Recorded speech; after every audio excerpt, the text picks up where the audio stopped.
Thanks for staying with us. We are at lesson 3 of the final quarter of 2012.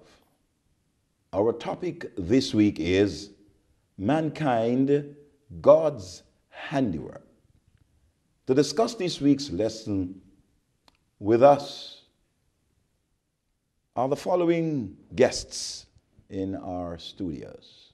Firstly, Kirkland Williams, President of the Ministerial Association of the School of Religion and Theology.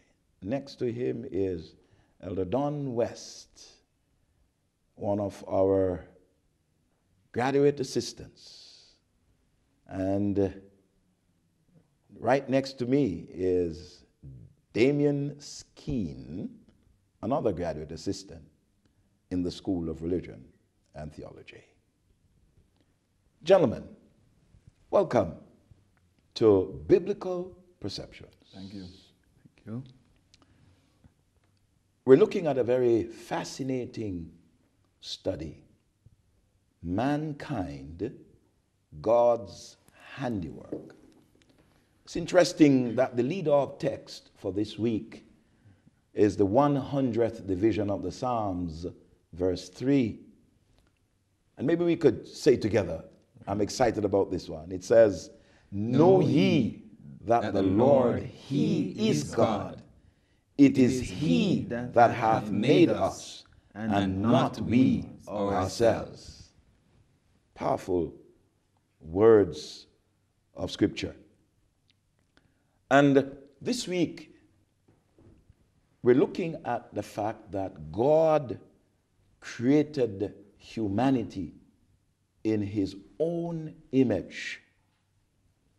But sin defiled that image. And God had to initiate a restoration plan for man. Yes. That essentially is what we will be discussing.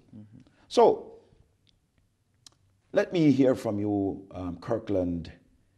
We talk about the fact that God created man in His own image. And in the image of God created He him, male and female created He them. Tell us, what is a classic definition for creation? All right. When we're looking at creation, the first thing that comes to mind is Bara. Think about ex nihilo. All right, cut. Keep going. Okay. We think of making something from scratch, right? Bringing something into existence. Putting something that was not there. So that's the first thing that I think about when I think about creation. Are you saying that there was absolutely nothing here before God said, let there be? Well, the Bible certainly suggests that. In fact, when we look on Genesis chapter 1, and we read in the original language, the Hebrew language, and we look at the tohu and bohu, the earth was without form or void. It simply means that maybe there was a big empty space there. So not even light was present. Nothing existed. So total emptiness, darkness, blackness, nothing existed. So now something was about to happen when God stepped on the scene. Okay, what do you say, Elder West, about ex nihilo? Well, when we think of God as creator, we're talking about a fiat kind of creation. The psalmist says He spake and it was done. So it's out of nothing. Nothing existed before He spoke.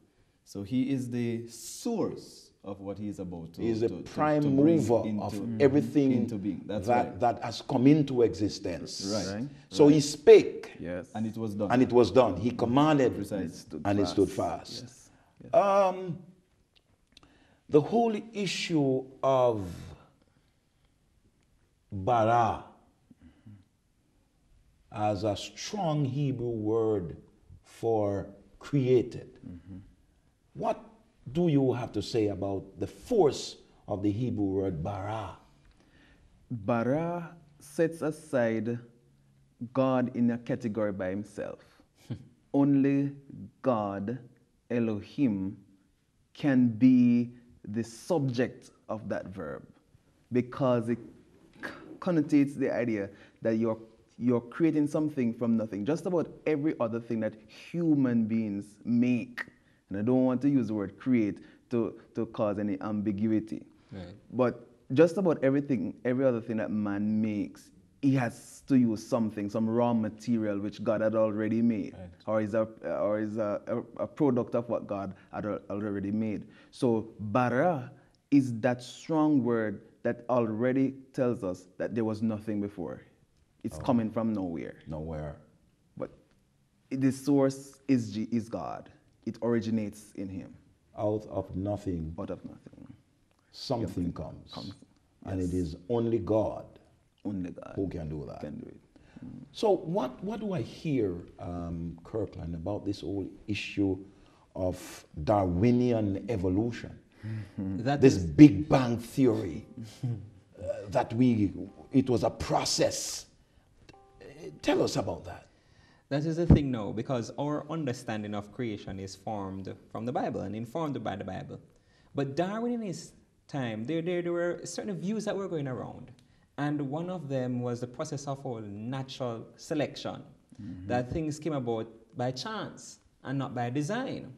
So based on that, Darwin developed a theory, which was not his in the first place, but he built on a theory that he heard about, that we evolved into existence as human beings. And we are coming from the ape family.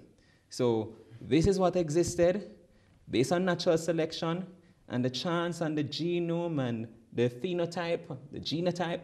Man came into existence based on this ape process. And because of that, you find that when he puts forward this evolution theory, mankind seemed to be created without a purpose. Because if we came by chance, it simply means that mankind is purposeless. And I think that is one of the first problems that we're going to find with this evolution theory. But I think we can find much more. Okay, so you're saying that the very act of creation destroys the myth of evolution. Yes. Because if evolution is a process, where is that process now? Can you put your finger, Kirkland, on that process that is going on as we speak? Well, let me tell you. The theory also purports that in order for evolution to take place, in order for this ape-like creature to evolve into man, it has to take place over several centuries or years. And the persons who put forward this theory believe that we're here for billions of years.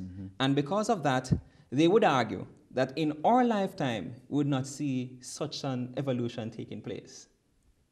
I mean, it takes that time, it takes that long a time for a human being to come to fruition.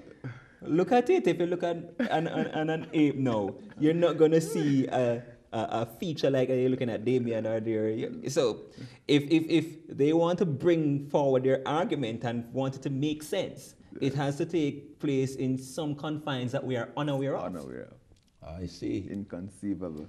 So tell me, Damion, is it easier to believe creation or evolution? Well, it's easier to believe in creation because creation, you depend on faith. You need too much faith to believe in evolution. You have to believe in something so hard. It's better to take up the Bible and accept that God created man in his own image, knowing that God cannot lie, his word cannot lie, and he did it. He called it, no other being could have done that but God. How many days did creation take to be complete, Don? The Bible tells us in 6 days. 6 days. That's right. Is there any Hebrew word that speaks to a 24 astronomical hour day? There most certainly is. Yes. If Well, I what is remember it? correctly, it's the word yom. That's The word good. yom for Yom. day, and that speaks to a 24 24 literal day. Yes. 24-hour astronomical day. That's right. And in 6 days, not 6 million years, Right. but in 6 days, Right. the Lord made the heavens and the earth, the sea, and all that in them is, and rested on the seventh day. If in Oh, fact, praise if in God. fact the days mentioned in the Genesis story are not literal, and it is an indefinite period of time, then we would have to conclude that we still have not ended the first day. That is correct. That is Yes. correct. Precisely. That is correct. But there is Precisely. something else in this whole scenario and this discussion of evolution that I find fascinating, especially as you read Revelation. You come to the 14th chapter and this 3-part angelic message that needs to go out. And the first one says, I have it here in Revelation 14:7, talking about the first angel's message, Yes. saying with a loud voice, fear God and give glory to him, for the hour of his judgment has come, and worship him who made heaven and earth, the sea, and springs of water. Now this message began to be proclaimed by this movement in earnest in 1844. Yes. And it's just fascinating to me that Darwin in 1844 writes that he has begun to view the theory and has put some brief notes together, and about 4 years later the book The Origin of Species comes out. Why is it that at a point when a message is going out to the world calling people back to God as the creator, that we have this theory of evolution sweeping the world by storm? Could it be that the enemy wants to I disrupt believe that as we our started message? last week, that the matter of the great controversy Yes. is a can't huge avoid the theme. war, the Yes. forces of evil against the forces of good. All in. But we're going to take a break now. We're going to take a break. We're going to take a break and come right back as we continue to study the topic, God's creation. We're looking at God and his creation. And we'll be right back to continue to discuss the whole issue of mankind, God's handiwork.